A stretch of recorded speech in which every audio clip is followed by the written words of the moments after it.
ನಮಸ್ತೆ ಎಲ್ಲರಿಗೂ. ನಾನು ರುಕ್ಮಿಣಿ. ಇವತ್ತಿನ ಬೆಳಗಿನ ಬ್ರೇಕ್‌ಫಾಸ್ಟಿಗೆ ತುಂಬಾನೇ ಈಸಿಯಾಗಿ ಕಡಿಮೆ ಸಮಯದಲ್ಲಿ ಪಡ್ಡು ಮಾಡೋದು ಹೇಗೆ ಅಂತ ನೋಡ್ಕೊಳ್ಳೋಣ.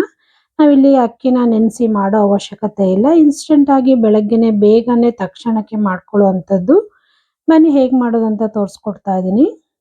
ನಾನಿಲ್ಲಿ ಒಂದು ಸ್ಟೀಲ್ ಬೌಲ್ ತಗೊಂಡಿದ್ದೀನಿ. ಅದಕ್ಕೆ 1 ಕಪ್ ಆಗೋಷ್ಟು ನಾನಿಲ್ಲಿ ಚಿರೋಟಿ ರವೆನ ಯೂಸ್ ಮಾಡ್ತಾ ಇದ್ದೀನಿ ಇದಕ್ಕೆ.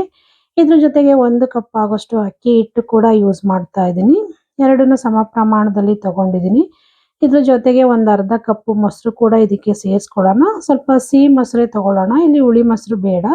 ಇಷ್ಟನ್ನು ಹಾಕೊಂಡು ಇದಕ್ಕೆ ಒಂದು 2 ಕಪ್ ಆಗುವಷ್ಟು ನೀರು ಕೂಡ ಮಿಕ್ಸ್ ಮಾಡಿಕೊಂಡು ಸ್ವಲ್ಪನೂ ಗಂಟು ಇಲ್ಲದೆ ಇರೋ ಥರ ಇದನ್ನ ಚೆನ್ನಾಗಿ ಮಿಕ್ಸ್ ಮಾಡ್ಕೋಬೇಕಾಗತ್ತೆ.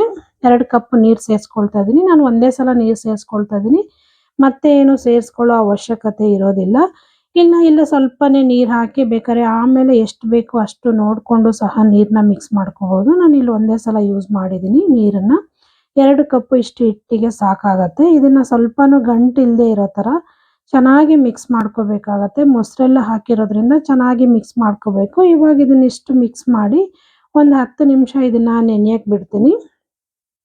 ನೋಡಿ 10 ನಿಮಿಷ ಆಗಿದೆ, ತೆಗೆದು ತೋರಿಸ್ತಾ ಇದ್ದೀನಿ. ರವೆ ಮತ್ತು ಅಕ್ಕಿ ಹಿಟ್ಟು ಚೆನ್ನಾಗಿ ಮಿಕ್ಸ್ ಆಗಿತ್ತು ಮತ್ತು ನೆಂದಿತ್ತು ಕೂಡ, ಚೆನ್ನಾಗಿ ಅಳ್ಕೊಂಡಿತ್ತು ಕೂಡ. ಇವಾಗ ಇದನ್ನು ಚೆನ್ನಾಗಿ ಮಿಕ್ಸ್ ಮಾಡ್ಕೊಳ್ಳೋಣ. ಈಗ ಕೂಡ ಒಂದು 2ರಿಂದ 3 ನಿಮಿಷ ನೋಡಿ, ಒಂದು ಸ್ವಲ್ಪನೂ ಗಂಟು ಇಲ್ಲದೆ ಇರೋ ಥರ ಚೆನ್ನಾಗಿ ಮಿಕ್ಸ್ ಮಾಡ್ಕೋಬೇಕಾಗತ್ತೆ. ನಾನಿಲ್ಲಿ ರುಬ್ಬಕ್ಕೆಲ್ಲ ಹೋಗೋದಿಲ್ಲ, ಡೈರೆಕ್ಟಾಗಿ ಮಾಡ್ತಾ ಇರೋದ್ರಿಂದ ತುಂಬ ಚೆನ್ನಾಗಿ ಸ್ವಲ್ಪನೂ ಗಂಟು ಇಲ್ಲದೆ ಇರೋ ಥರ ಮಿಕ್ಸ್ ಮಾಡ್ಕೊಂಡಿದ್ದೀನಿ. ಇವಾಗ ಇದಕ್ಕೆ ಒಂದು 2ರಿಂದ 3 ಸ್ಪೂನ್ ಆಗುವಷ್ಟು ನಾನು ಕಾಯಿ ತುರಿ ಸೇರಿಸ್ಕೊಂಡಿದ್ದೀನಿ. ಜೊತೆಗೆ ಒಂದು 3 ಹಸಿರು ಮೆಣಸಿನ್ಕಾಯಿ, ಆಮೇಲೆ 1 ಕ್ಯಾರೆಟನ್ನು ಸಣ್ಣಕ್ಕೆ ತುರಿದು ಹಾಕ್ಕೊಳ್ತಾ ಇದ್ದೀನಿ. ಜೊತೆಗೆ 1 ಈರುಳ್ಳಿ ಕೂಡ ಸಣ್ಣ ಕಟ್ ಮಾಡಿ ಸೇರಿಸ್ಕೊಳ್ತಾ ಇದ್ದೀನಿ.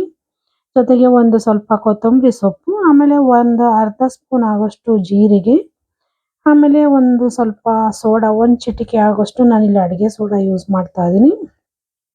ಈಗ ಕೊನೆಯಲ್ಲಿ ರುಚಿಗೆ ತಕ್ಕಷ್ಟು ಉಪ್ಪು ಕೂಡ ಸೇರಿಸ್ಕೊಂಡು ಇದನ್ನು ಚೆನ್ನಾಗಿ ಮಿಕ್ಸ್ ಮಾಡ್ಕೊಳ್ಳೋಣ. ನಾನಿಲ್ಲಿ ಈರುಳ್ಳಿ, ಕ್ಯಾರೆಟು ಇವನ್ನೆಲ್ಲ ಏನು ಒಗ್ಗರಣೆ ಮಾಡಿಲ್ಲ, ಡೈರೆಕ್ಟಾಗಿ ಹಾಕ್ಕೊಳ್ತಾ ಇದ್ದೀನಿ. ಹಾಕ್ಕೊಂಡು ಇದನ್ನು ಚೆನ್ನಾಗಿ ಮಿಕ್ಸ್ ಮಾಡ್ಕೊಳ್ಳೋಣ. ಒಂದಕ್ಕೊಂದು ಹೊಂದ್ಕೋಬೇಕು. ಆ ರೀತಿ ಒಂದು 2ರಿಂದ 3 ನಿಮಿಷ ಚೆನ್ನಾಗಿ ಮಿಕ್ಸ್ ಮಾಡ್ಕೊಂಡಿದ್ದೀನಿ ಕೂಡ. ನೋಡಿ, ಫೈನಲ್ ಆಗಿ ಹಿಟ್ಟು ಕೂಡ ಪಡ್ಡು ಮಾಡೋಕ್ಕೆ ರೆಡಿ ಆಗಿದೆ. ಇವಾಗ ಇದನ್ನು ಜೊತೆಗೆ ಸೈಡಲ್ಲಿ ಇಟ್ಕೊಂಡು ಇಟ್ಕೊಳ್ತೀನಿ ಸ್ಟವ್ ಮೇಲೆ. ಹಂಚು ಕೂಡ ಕಾಯ್ಕೋತಾ ಇದ್ದಂಗೆ ಇದಕ್ಕೆ ಎಣ್ಣೆ ಕೂಡ ಹಾಕ್ಕೊಂಡು ಮೀಡಿಯಂ ಫ್ಲೇಮಲ್ಲಿ ಇಟ್ಕೊಂಡು ಒಂದೊಂದೇ ಸ್ಪೂನ್ನ ಇದಕ್ಕೆ ಹಾಕ್ಕೊಳ್ಳೋಣ. ಮೀಡಿಯಂ ಫ್ಲೇಮಲ್ಲೇ ಇಟ್ಕೊಂಡು ಬೇಯಿಸ್ಕೋಬೇಕಾಗತ್ತೆ, ಇಲ್ಲ ಸುಟ್ಟೋಗುತ್ತೆ, ಬೇಗ ಮಧ್ಯದಲ್ಲೆಲ್ಲ ಬೇಯೋದಿಲ್ಲ. ಹಾಗಾಗಿ ಮೀಡಿಯಂ ಫ್ಲೇಮಲ್ಲೇ ಇಟ್ಕೊಂಡು ಒಂದೊಂದೇ ಸ್ಪೂನ್ ಹಿಟ್ಟು ಹಾಕ್ಕೊಂಡು ಇದಕ್ಕೆ ಒಂದು ಪ್ಲೇಟ್ ಮುಚ್ಕೊಂಡು ಇದನ್ನು ಬೇಯಿಸ್ಕೊಳ್ಳೋಣ. ನೀಟಾಗಿ ಒಂದು 5 ನಿಮಿಷ ಸುತ್ತ ತಿರುಗಿಸ್ಕೊಂಡು ಬೇಯಿಸ್ಕೋಬೇಕಾಗತ್ತೆ.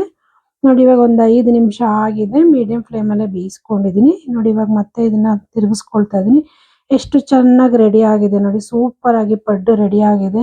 ಅಕ್ಕಿ ಹಿಟ್ಟು ನೆನೆಸ್ಬೇಕನ್ನೋ ಟೆನ್ಷನ್ ಇಲ್ಲ, ಬೆಳಗ್ಗೆ ಕೂಡ ರವೆ ಆಗಲಿ ಅಕ್ಕಿ ಹಿಟ್ಟಾಗಲಿ ಯಾವುದನ್ನು ರುಬ್ಬೋ ಅನ್ನೋ ಟೆನ್ಷನ್ ಇಲ್ಲ. ಡೈರೆಕ್ಟಾಗೆ ಮಾಡ್ಕೋಬೋದು. ತುಂಬಾ ಚೆನ್ನಾಗಿ ಬರುತ್ತೆ, ತುಂಬ ಸಾಫ್ಟಾಗಿ ಕೂಡ ಬರುತ್ತೆ ಮತ್ತು ಆರೋಗ್ಯಕ್ಕೂ ತುಂಬಾ ಒಳ್ಳೆಯದು. ಎಲ್ಲ ಕ್ಯಾರೆಟ್ ಎಲ್ಲ ಯೂಸ್ ಮಾಡಿರೋದ್ರಿಂದ. ನೋಡಿ, ಇಷ್ಟೇ ಇದು ಪಡ್ಡು ರೆಸಿಪಿ. ಬೆಳಗ್ಗೆಗೆ ಇನ್ಸ್ಟೆಂಟಾಗಿ ಬೇಗನೆ ಕಡಿಮೆ ಸಮಯದಲ್ಲಿ ಮಾಡ್ಕೊಳ್ಳೋ ಅಂಥದ್ದು. ನಿಮಗೆ ಈ ಪಡ್ಡು ರೆಸಿಪಿ ಇಷ್ಟ ಆಯಿತು ಅಂದ್ಕೊಳ್ತೀನಿ. ಇಷ್ಟ ಆದರೆ ದಯವಿಟ್ಟು ಶೇರ್ ಮಾಡಿ, ಲೈಕ್ ಮಾಡಿ, ಸಬ್ಸ್ಕ್ರೈಬ್ ಮಾಡ್ಕೊಳ್ಳಿ. ಹಾಗೆ ಪಕ್ಕದಲ್ಲಿರೋ ಬೆಲ್ಲೈಕನ್ ಕೂಡ ಕ್ಲಿಕ್ ಮಾಡಿ ಅಂತ ಕೇಳ್ಕೊಳ್ತೀನಿ. ನಾನು ಯಾವುದೇ ವಿಡಿಯೋ ಹಾಕಿದರೂ ನಿಮಗೆ ನೋಟಿಫಿಕೇಷನ್ ಬರುತ್ತೆ. Thank you for watching.